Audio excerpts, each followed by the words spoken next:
Hello and welcome to yet another edition of the ArenaCraftPodcast, a show focused exclusively on Magic the Gathering Arena, now in HD.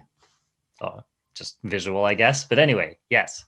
So, I highly encourage anyone who is listening but not watching to go to Covert Go Blue's channel and check this out in the video version because it is hot, and that is because it contains Covert Go Blue and myself. I have not yet introduced Covert Go Blue, but I've said his name multiple times, so let's get that out of the way. What is up, Covert Go Blue? Who? That's not who's here, Covert is Go it? Who? Thank you. Yes, excited to be here on ArenaCraftPodcast for yet another week to look at some fresh cards with some fresh faces. It is so fresh. The freshness. It is the freshest. Except we're going to start out with some golden oldies, but that's cool. So basically what's going to happen today, we're going to continue the Strixhaven set review, and it's mostly standard playable cards, but they do have this wonderful mystical archive, most of which are historic legal. And that's where we're going to start today. And it's going to be a long one, so I'm kind of chomping at the bit to just get in there. CGB, any thoughts before we just rip the Band-Aid off and do that? Yeah, no questions of the week, no peanut gallery acknowledgement, just straight up cards. Let's go. Just content. Yeah. All right.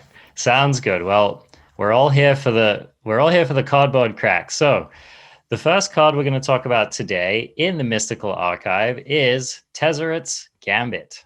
So this is a blue sorcery, 3 and a blue, but it is a special blue.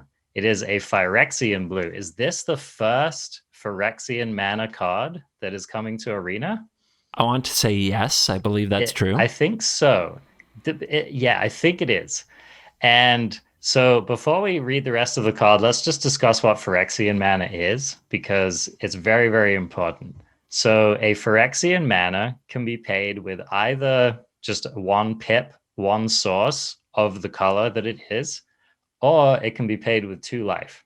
So the casting cost of the spell is either 3 and a blue, or 3 generic mana and pay 2 life, which, as we learned with Phyrexian mana, is a very broken mechanic. Yeah, on a good card, it's pretty much insane that you can literally use your life as ramp. Yep. Gitaxian Probe is an example of a card which does very little, but it's free and has been banned essentially everywhere. And is not in the Mystical Archive, thank God. It's not in the Mystical Archive, but what we are reading is Tezzeret's Gambit.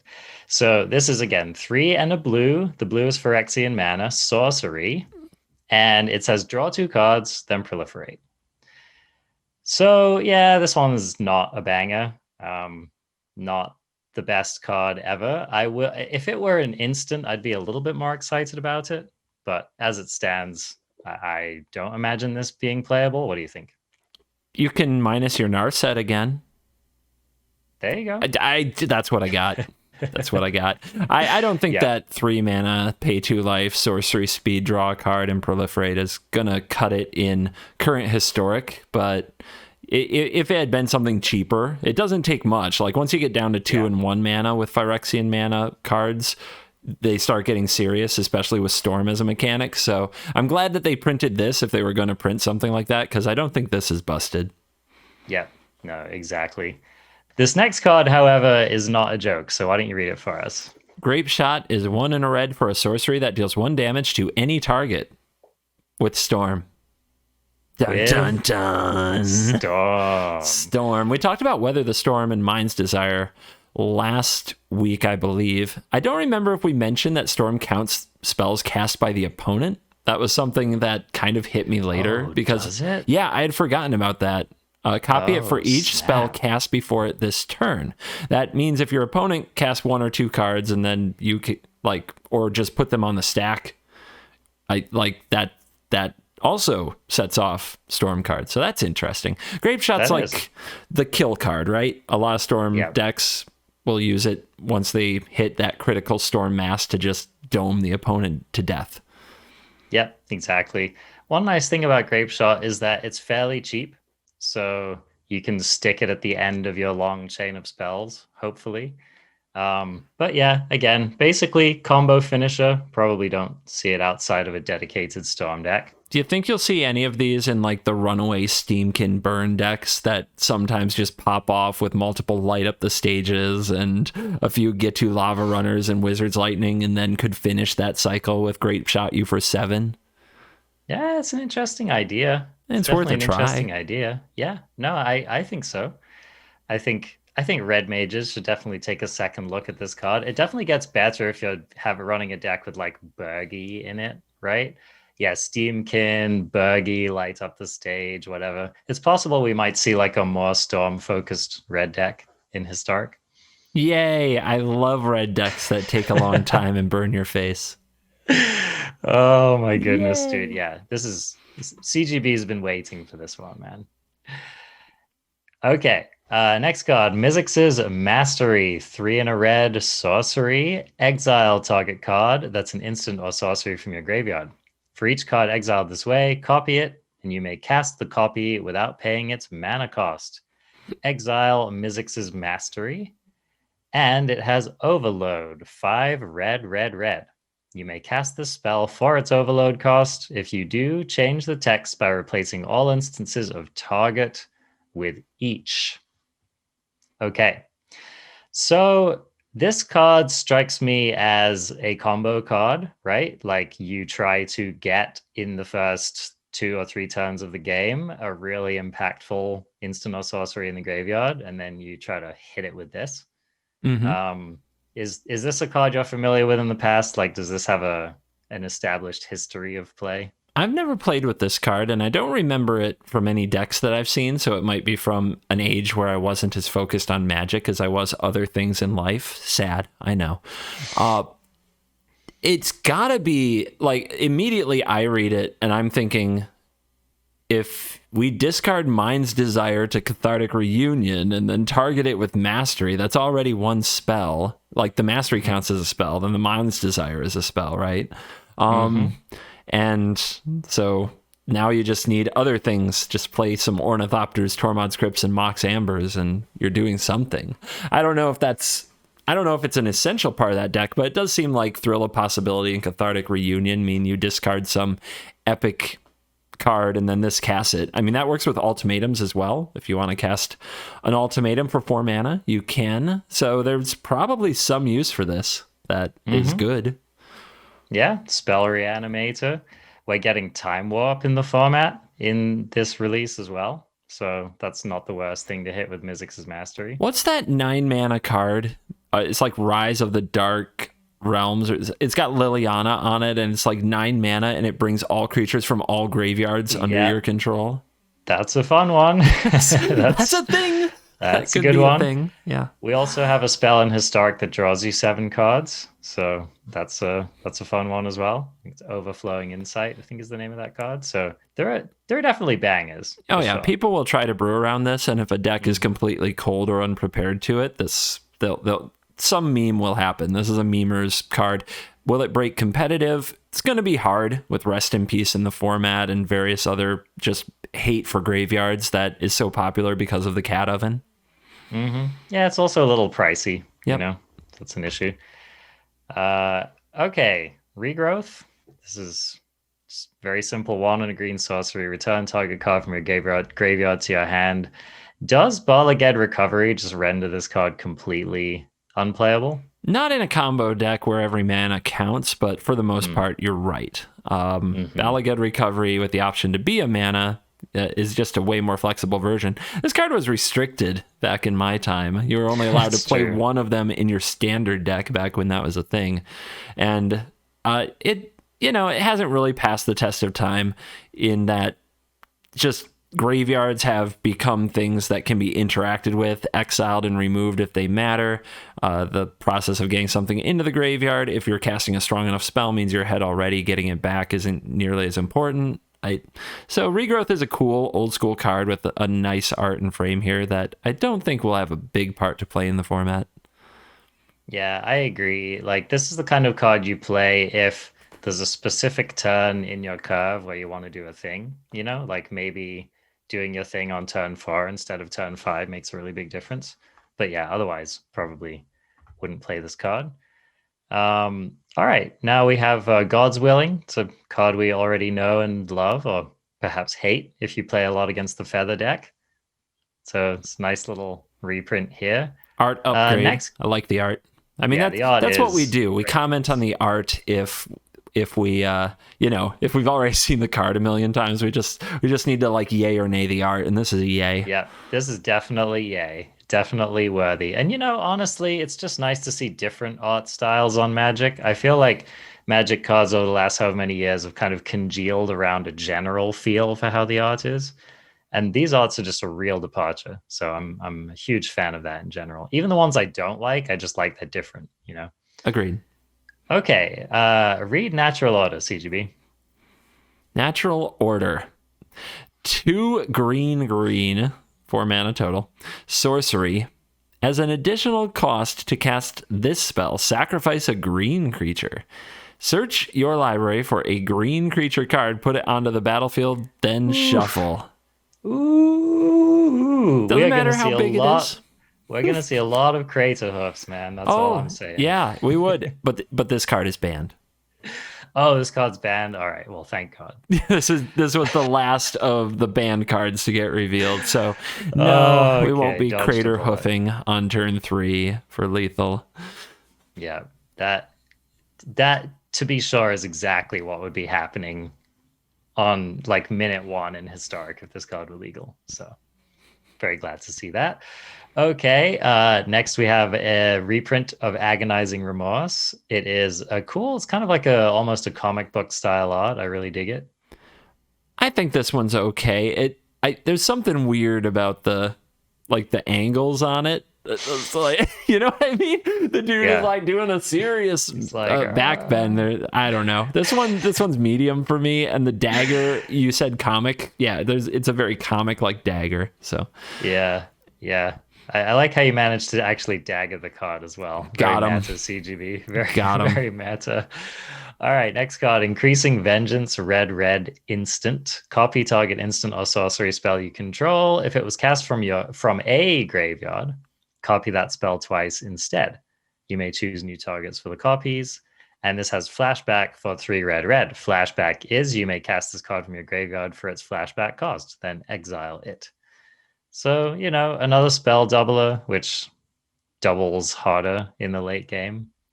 I tried really hard with this card when it was legal in Standard, and it never got there. My pet deck was a really bad blue-red deck that used this, and it was never good, and that scarred me. So now Increased Vengeance is just this card I look at like, nope, you're not gonna fool me. I'm not going to try it. I'm just not going there. I mean, isn't this card pretty obsolete with the world of Expansion Explosion? Expansion Explosion, I think, is almost strictly better. Although, doesn't that have some kind of a restriction on the spell that you can cast? Yeah, the spell that you can copy has to be 4 mana or less. That's it. The neat thing about that is, as soon as you have more mana to cast larger spells, the explosion side is better than most spells that could be cast, because it just deals a bunch of damage and draws a bunch of cards, which is generally better than the typical, you just can't run spells that are super expensive that do more than that most of the time. Yep. So unless the card you're casting is some specific 7 or 8 mana win the game combo, you probably just prefer that card over this one. Yeah. But, cool little Nihiri doing her thing on the art there, which I like. You're going to copy a Time Warp? I may at some point play a Time Warp in Historic. In fact, I may or may not at this very moment be brewing every deck I can imagine that plays the card Time Warp in it. So with Flashback and this being in the graveyard, that's 10 mana to take 3 turns. I mean, if you're taking all the turns, you get there, man. You do get there eventually. Alrund's Epiphany for 12, anyone? I mean, it's mentally lethal. Nobody's going to sit through that. All right. Compulsive Research is our next card. Why don't you hit this one for us? Oh, gladly. 2 and a blue for a sorcery. Target player draws 3 cards. Then that player discards 2 cards unless they discard a land card. What do you think of Compulsive Research? I think it's probably the best in that cycle of draw 3, discard 2, unless you discard 1 card cycle, right? There's like, we had one for what? Enchantments, artifacts. Are there any other ones? I think that's it. There's for meaning, there's for knowledge. Those are the ones that come to mind. And every deck runs land. So compulsive research is just a solid way to kind of dump some extra land and get deeper in the deck. It is like, it's really a standard card, you know? Mm-hmm. Like taking turn 3 off to fix up your hand a little bit at sorcery speed has just never been good in older formats. Yeah, that's actually a good point, because those other two I listed are both instants, right? Yep. Okay, so actually with the sorcery, it's probably fairly worse. Yeah, I don't think this will have an impact, but I do just have great memories of this card from the days where I would like cast compulsive research and discard. Oh God, the card names are leaving me. It was an angel. I think it's like Angel of Wrath, right? Or Angel of Desolation, something like that. You discard this 7-mana 5/5 that when it enters the battlefield destroys target permanent, and then you zombify the next turn to just get it out and blow up their land or their best thing. Oh, it was good. It was good, man. Good times. You know, I don't know. There might be decks that really don't care about playing at instant speed that are in for this card, but yep, sorcery is probably the thing you should be thinking about there. It does work with the Mizzix Mastery, right? You discard your big card and then you mastery on 4. Another cathartic reunion type thing. Nice little curve. Yeah, not bad. Okay, this next one is literally a banger. If a spell was a banger, it would be actually this card. Honestly, I'm a little surprised to see this, but next to some of these other powerful cards, it makes sense. Lightning Helix, red and a white. Instant Lightning Helix deals 3 damage to any target, and you gain 3 life. Is this the best Boros card ever printed? It's a lightning helix.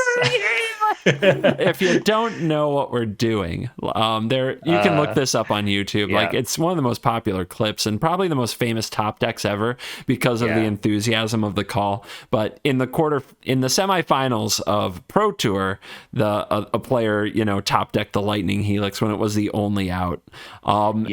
Google Randy Bueller Lightning Helix. Randy Bueller isn't even playing. He's the person on the call screaming the top of his lungs, peaking the microphone. But yeah, best Boros card ever. That's a good question. I can't think of another. Can't think of a better one. I would probably just be here a while. I mean, this card makes Showdown of the Scalds look like a puppy dog, Indeed. Yeah. If you think that Lightning Helix with a healing salve stapled to it doesn't sound like a great upgrade, this card has proved itself in multiple formats. So don't underestimate this card. Like, yes, it is Boros, a lot harder to cast than your average red burn spell. Yes, it does cost more than Lightning Bolt, but it's worth it. Basically, if you can play this card, it's worth it. Yeah, I think that Boros burn is, at least early in the format, going to be played with quite a bit. Will it get past Cat Oven? I don't know. I mean, that's just a messed up combination of cards if you're trying to play burn in the format to have to get through. But people are going to try it at least. And a few people have said, what does white add to your Boros deck? Well, there's a card in the new set that we're going to talk about, the Paulo card, later. So we'll get to that. Or I think that's burn playable. But the other thing is Lurrus, and that doesn't play with the Paulo card, but that is another option. Just having a Lurrus companion to fall back on is pretty good. So we'll see what happens. I also think the mana for Boros is going to be really good in Historic. So I think it's very playable. Yeah, and here's another thing, is that burn is already, pretty playable in Historic. And yeah, there's even a card which we'll probably talk about today, the 1 mana super prowess prowess, yeah, we'll get to that. Will probably maybe show up in Historic. So yeah, overall Lightning Helix, very, very good card. I fully expect to see play in Historic. One more time though. It's a Lightning Helix! It feels so good. It feels so good. Oh, man. Okay. This next card's gonna feel real good for you and real bad for your opponents, those CGB. So Leon, I mean, I don't know. This might actually be the most banger of bangers they've revealed so far. What read for us Faithless Looting. Faithless Looting is a red mana for a sorcery. Draw 2 cards, then discard 2 cards. Flashback 2 and a red. And before we just dive in and just talk about what you do with Faithless Looting and, you know, where it's going to see play and what it makes possible, what the heck is this art? I thought the art... I knew you were just going to dive right in, man. I thought it was a meme when I saw this on Twitter, so I didn't pay attention. I didn't think it was the real art. It looks like a meme. You just decided to pick that low-hanging fruit right off the tree, didn't you? Dude, it looks... This is what it looks like. It looks like a memester opened a Java coffee place, and this is like the first take at the logo. What the heck is this? You know, man, there's been a whole controversy over this art. Honestly, I'm not interested in dunking on anyone. You know, some people are going to like it, some people won't. Okay. All right. I didn't know about the controversy. I just saw it shared a few times on Twitter and was like, well, somebody did a weird meme of the art because there's no way that's the actual art. My brain rejects this. I don't know what it is. You were saying it's very different and out there, and I agree. There's kind of a very different artistic style, but this doesn't match that, you know? Look at Lightning Helix next to it. It's like half that was something else just inserted. I don't know, man. It's like a mix of photorealism and like people have been calling it like Paint Shop Pro or whatever. You know? MS Paint, right? It's like photorealism meets MS Paint. Sure. Yeah, I don't know. We probably sound like total plebs. I'm sure that this is like an actual thing that artists do. But I mean, hey, better controversial than boring, right? That's what I say. Yeah, I'm not like upset, but I'm like, what? You got my attention, okay?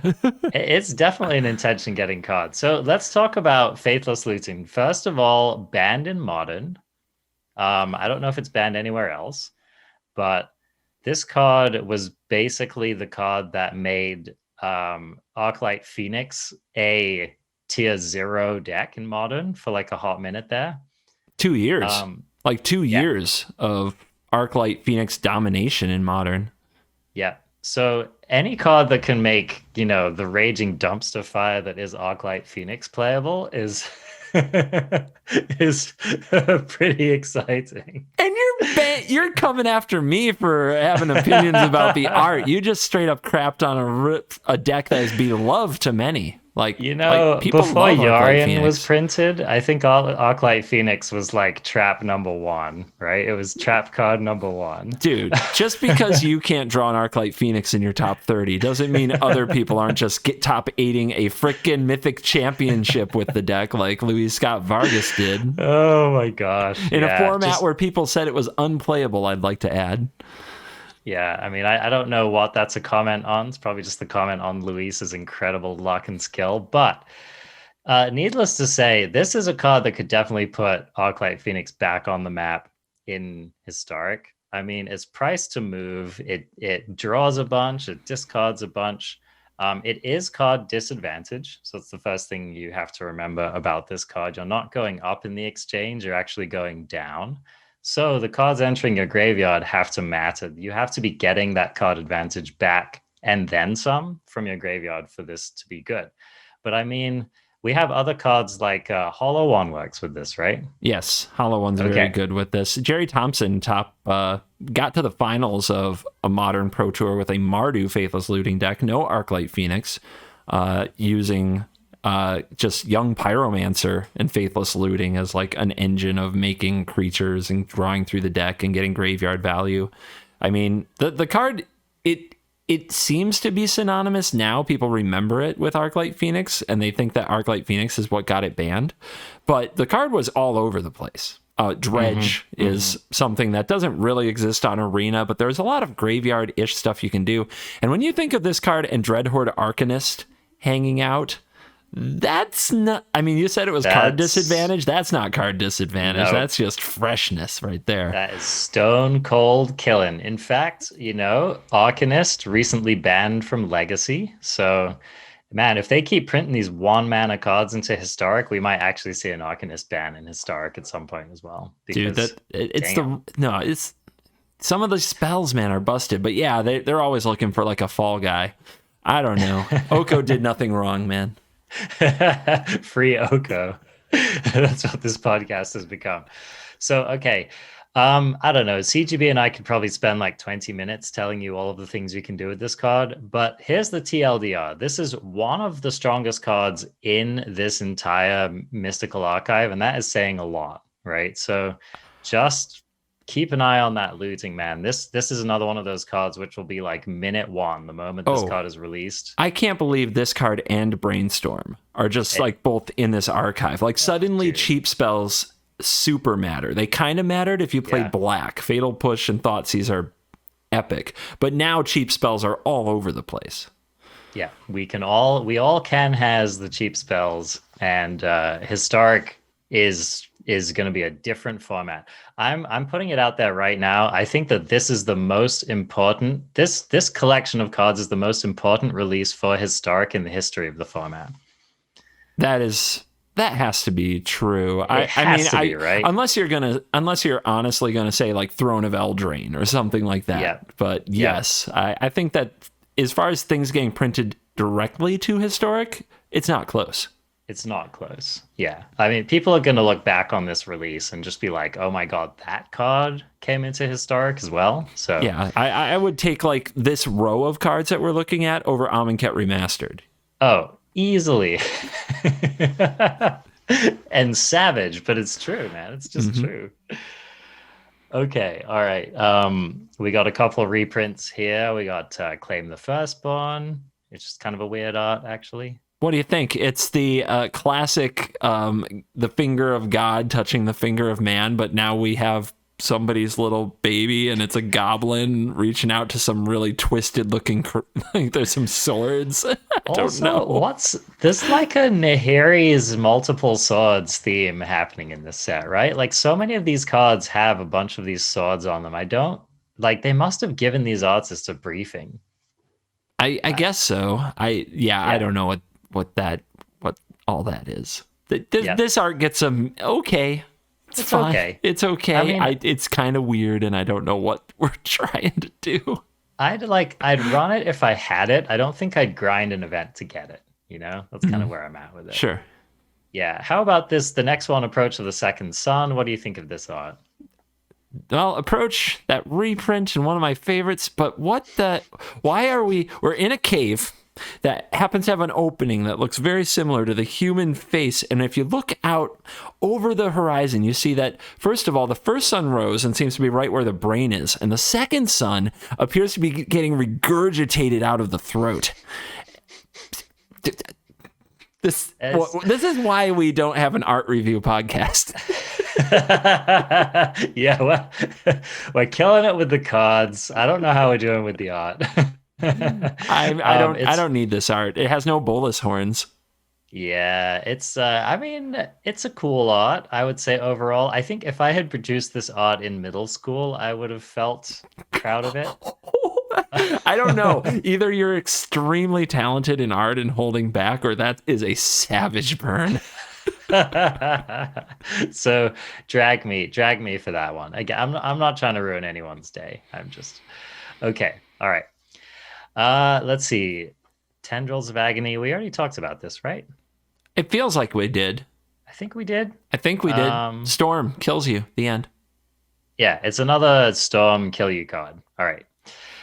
Okay, read this next one, though. Gift of the Estates, CGB. I don't think I've seen this one. So, Gift of Estates is 1 and a white for a sorcery at rare, and if an opponent controls more lands than you, search your library for up to 3 plains cards. Reveal them, put them into your hand, then shuffle. Is this land tax? Go. Ooh-wee. I don't exactly remember what that spell did, but this is that's a lot of plains advantage is all I can say about that. I mean, if you're on the draw, like, this card has to be I don't know. I mean, it has to be some reason you want all of those lands, but like, Okay, let's a lot of lands. let's try comparing it to some things we talked about, like compulsive research being pretty slow, being a standard card and being pretty slow in other formats, because on turn 3, spending your mana to draw like 2 or 3 just isn't very good. You're just falling behind. So think about Gift of Estates. If you are on the draw, significant if, you have to play it on turn 3 because that's the first opportunity that you have 2 mana and your opponent is ahead of you on lands. So they make their third land drop. You untap with 2 lands on the battlefield. You cast Gift of Estates. Now you do still have 1 more mana for the turn, but that's it. So you spent a good amount of turn 3 on the draw putting 3 lands into your hand. And it's hard for me to see how that's a historic card, a historic strategy. This looks like a very specific card to me. I don't quite know what we're doing with it. You definitely don't just like jam this in your random white deck. It's a very powerful effect. So, and I don't know. It's a potential sideboard card in some matchup, maybe. Maybe control versus control to make sure you hit all of your land drops, but at the same time have no respect whatsoever for what they might do on turn 4. Good point. Like, carte blanche to resolve that Narset or whatever. Doesn't feel great. I don't know, man. Honestly, I feel wholly unqualified to evaluate this card. And is this like, I've never seen this before. Is this another time shifted card, or is it just from a time that I wasn't playing Magic? It must have been a time that you didn't play Magic. I do know this card. I have played it before. I did own one for a long time. I can picture the other art. I remember my experiments with it. So it's a card, but and it has been buzzed. People have tried to make it work. I think it always came up, just as kind of a medium in standard, very situational and kind of unwielding is a good way to put it. When you pop off, it's not like you have a massive advantage. You hit your next 3 land drops, which might have happened anyway. Here's another thing, like, you might be discarding to hand size after casting this on turn 3, right? Oh, yeah, pretty reasonably, yeah. So that's not great. Like, drawing 3 planes and then just immediately discarding one of them, like, that's not going to feel good, right? I mean, maybe we get it back. Maybe we have something we get back from the graveyard. I don't. But I'm not that into the card. Yeah, it's a weird card. All right. This next card is probably going to confound you as a control player in Historic. CGB. Oh man, this is another banger, and definitely a thing to do with that free white mana. So Mana Tithe, 1 white mana, instant, counter target spell unless its controller pays 1 mana. What color are we playing? Covert Go Blue. Now I think about that with Gift of Estates, and I'm like, oh, I guess you do. You're lulling your opponent into tapping out and making their big play while you have 1 white mana available, and you just Mana Tithe them. That's not bad. Mana Tithe is a serious card that's been around for a while, but hasn't been legal in a current format in a long time. Just kind of one of the first counters, aside from like Pyroblast and Red Elemental Blast, to completely step out of the color pie. The card is, I think it's going to have a place in Historic. And I think that a lot of the kind of taxing cards like Redain and, Thalia is in the format. I think the white deck is going to play this card. And I think it's actually going to get people really, really good. Dude, I mean, are we approaching like kind of a human tax hate bears kind of a deck in Historic, do you think? Like we can play Meddling Mage and Thalia and Redain and these Mana Tides and so I don't know. Things and the Paulo Vitor Damarosa card will reveal soon. We could be on our way to it. How do you feel about this deck against a Mayhem Devil, a Cat in an Oven? I mean, it might not line up well. It's pretty tough. It's pretty tough.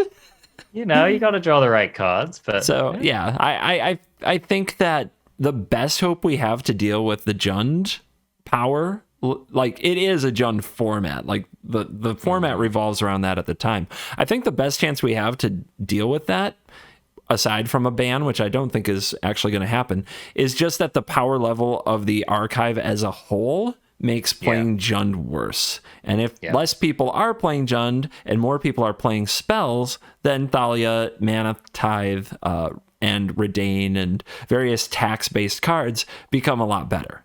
And that's where the deck rises. Yeah, agreed. So Mana Tithe is a very, very specific card. Don't just start jamming these into your white decks and expect to be happy about it. This is a very, like, for example, mono white aggro decks might board this in against control because it just kind of locks the game up on some key turns. Yeah. It's just like this will be a player in Historic, but is a very surgical. This is definitely the scalpeliest of scalpel cards here. If you are like too high on this card, if you're just like, I'm going to run 4 of this no matter what for the rest of the time, this is broken.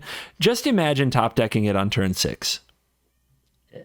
I mean, it's not great. It's such an honestly, one of the best uses for Mana Tithe is as a one-of in the 75 to make your opponent fear it. Yes.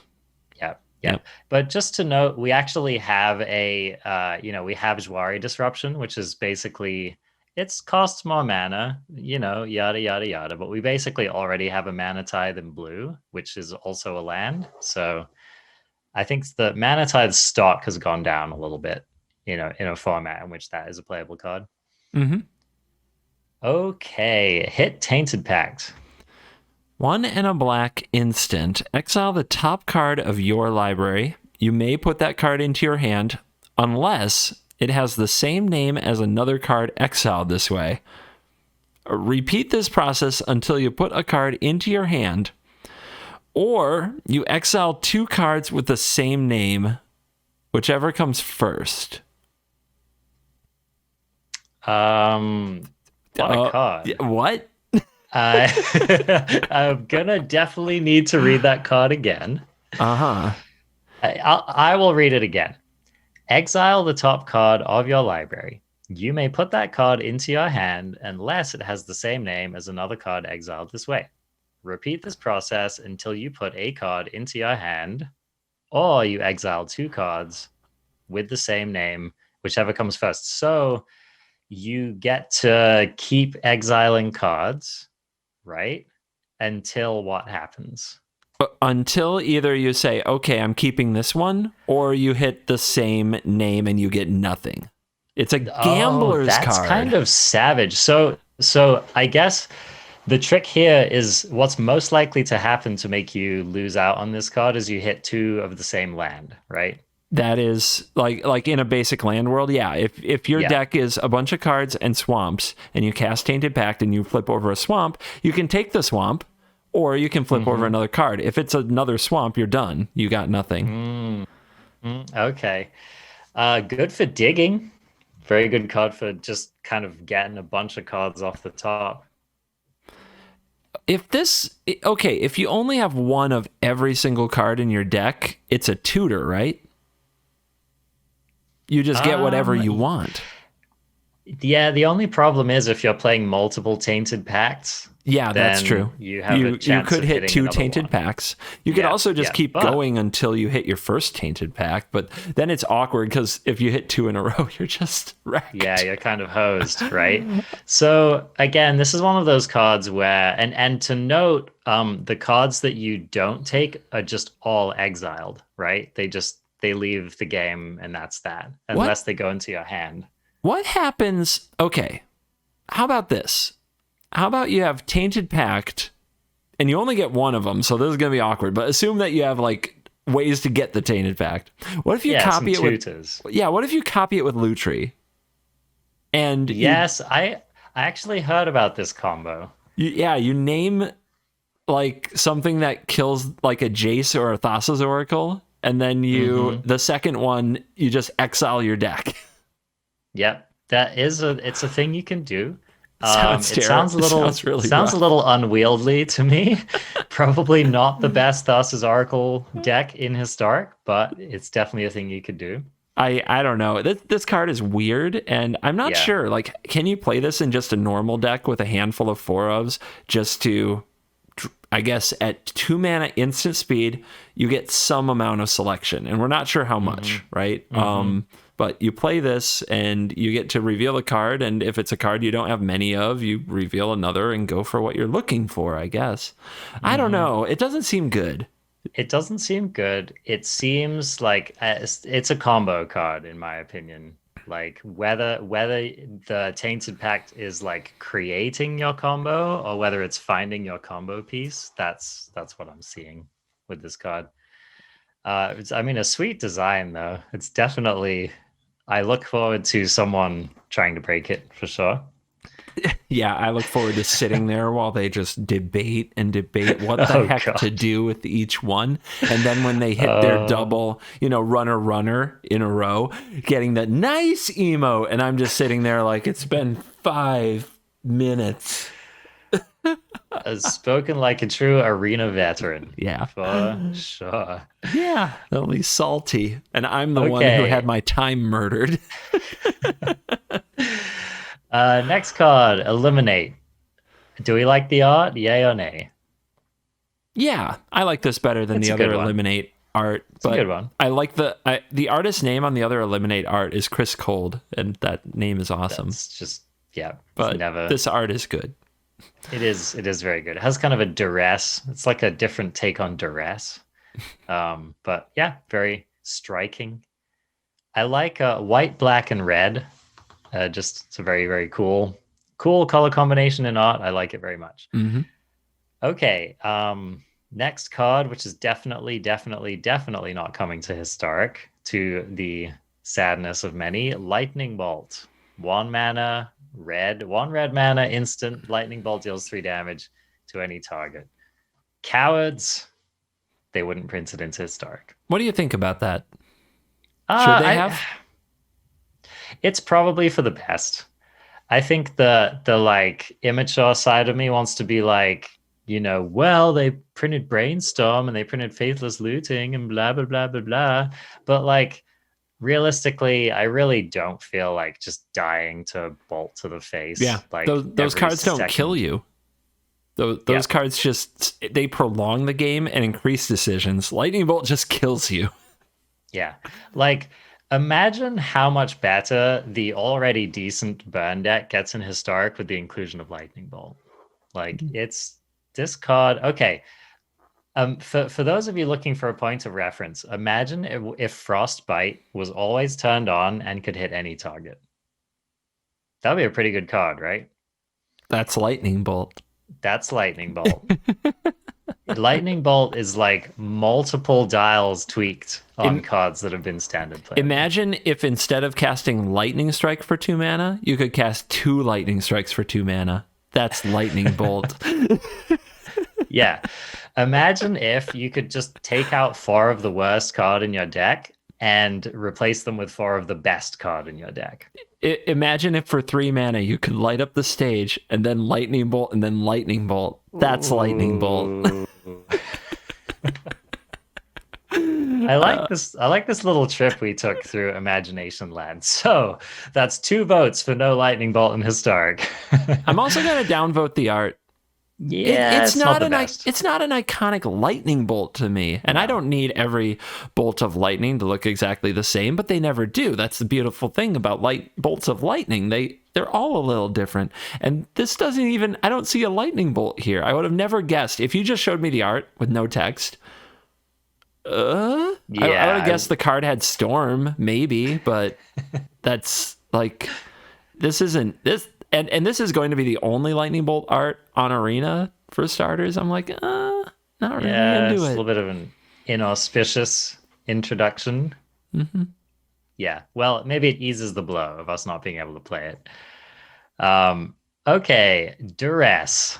This is a card we know and love, and I'm definitely giving a thumbs up on this art. It is sweet. Agreed. Just for whatever reason, the natural reaction to this artwork is, yes, better than the other Duress art that we have, which is kind of mortifying, quite frankly. And this is, we've got the hands reaching into the mind to take away the key thought that's going on there. Very Duressy. It's I'm going to show my plebbiness here, but this isn't an art style. It's a very recognizable art style. I want to say it's like Art Nouveau or Art Deco, perhaps. Okay. But whatever it is. I would have guessed it was Thoughtseize if you gave me no if you just showed me the art and not the frame. Yeah. So, I mean, pretty close, right? Pretty dead on. Yep. All right. I alluded to this card earlier, but I will let you do the honors in reading it. Kovarko Blue. Time Warp, 3 blue. Sorcery. Target player takes an extra turn after this one. So here's my first question to you, CGB. Is this the best Time Walk effect we will now have in Historic? Yeah, it's the cheapest. We did it. This is a very good card. All right, let's start there. It's a very good card. It's weird how, in the beginning, when Garfield created the heavens and the earth, we had 2 mana, take an extra turn. That was the original Time Walk. And they restricted that and they banned that, and rightfully so. And then Time Warp came around and people were like, 5 mana? It's so much. And it's like, as time has gone on, we've just more and more been like, 7 mana is pretty good deal on Nexus of Fate. We'll do that. Yeah, I'll throw that in my deck. That sounds fine. The most played Kaldheim card in the Mythic Championship was, do you know this? Was it really Allrun's Epiphany? Yep, because it's in the Sultai Ultimatum deck and it's in the Temur Adventure deck, and those were the 2 most played decks. I'm feeling better and better about my prediction that might be the first Kaldheim card to get banned. It's not getting, but okay, fine. The birds, man. It's the freaking birds. OP. Why did they put birds on this card? Anyway, we were talking about Time Warp, and I think that this might get banned in Historic. Because why? There's so many. There's just so many things you can do. Like, it's so good, man. Yeah. It's so good. It's so cheap. It's a format with cards like, I don't know, Growth Spiral. How would you like to Time Warp on turn 4, CGP? That sounds pretty gas, how about right? Llanowar Elves and I Time Warp on turn 3? Turn 3. Yeah. I mean, it's Balagad Recovery, Regrowth, get it back. That card that casts instants and sorceries from the graveyard, get it back. The card that copies it, take 2 turns. You know what's truly terrifying, CGB? I don't know what turn you might be able to do this, but you might be able to like maybe turn 6, play Nissa, play Time Warp in the same turn.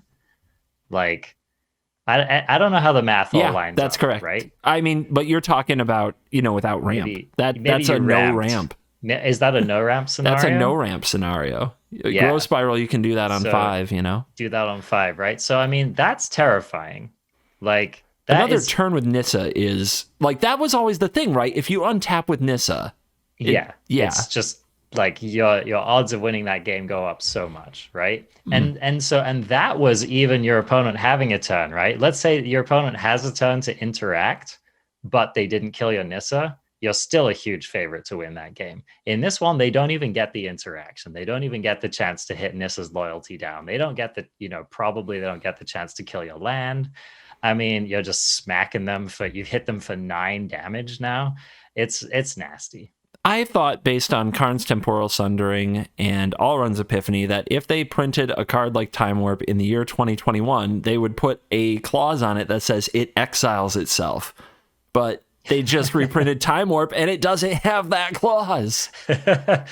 This is like, I don't know, man. I feel like with this release, we're introducing people on Arena to like gloves off Magic, Almost. Like, if they didn't ban Lightning Bolt, I agree. Yeah, that's true.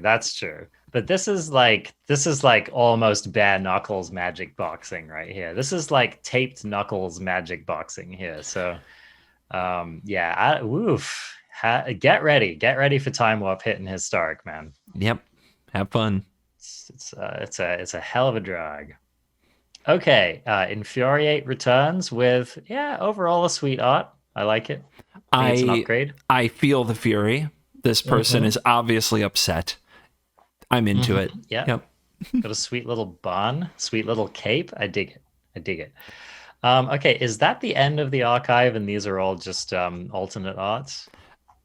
It is the end of the archive. We could do an art show on these alt arts. I don't want to. I'll just embarrass myself. I will say they look really cool. They do. Like I am into it. Maybe the editor will just like quick slideshow them, and it's like for me these are very cool, but there is kind of an issue with them, which won't be a problem on Arena. If somebody played these at FNM, I have no idea what they're playing. Judge, is that actually the card they say it is? I have no way to. I cannot tell. The art doesn't do it. The text doesn't do it. Yeah, the combination of, being in a language we don't read and being like an entirely different printing of the art does make it kind of challenging. Although I think it's a little bit like welcome to the world of every non-English speaking Magic player. Oh, right? Yeah. I'm definitely privileged. but I can predict that these issues, I'm sure some people are concerned about them, but I'm not saying that they shouldn't exist. I think they should. I actually like most of these arts, and we'll probably get them on my account at some point. Yeah, I mean, these arts are just actually sweet. Like, they are factually sweet arts. All right, well, that wraps up one of the most powerful sets of cards to ever be added to Magic Arena. Enjoy them. Who knows when we will next get a drop of that power level. So, yeah, man, I don't know. Like, Historic is back on the table. What is the first major way? What is the first thing that you want to do with the Mystical Archive? Like, is there a card or archetype that just sings like, I'm gonna get this going right away? I'm gonna power up and play this. Definitely going to be brainstorming, man. I don't know, man. Like, I want to be among the wave of people trying to break brainstorm in Historic. This might not be good, but I'm thinking about like, how can I make like a growth spiral deck, which has like brainstorm and like the new Kasmina and Narset and Time Warp, and I don't know. I've got some kind of horror show going on in my mind, but like I might try to make a deck which is just like all of the new archive cards busted in Simic. Just play Tamiyo. Have you thought about Brainstorm and Tamiyo? Dude, it's a sick combination. It's nice. Dude, it is so many good things, man. So many good things. So anyway, that's where my mind goes. How about you? It's hard to argue with that. Brainstorming like that, as a blue mage, that just kind of calls me back to the early days. Time warping, I'm kind of dreading it. I'm not gonna lie. Yeah. The best case I can make for Lightning Bolt in Historic is so that games actually do end. It's true, man. It's true. I mean, think about like a format with like Brainstorm, Time Warp, Pact of Negation. Yeah. That's true.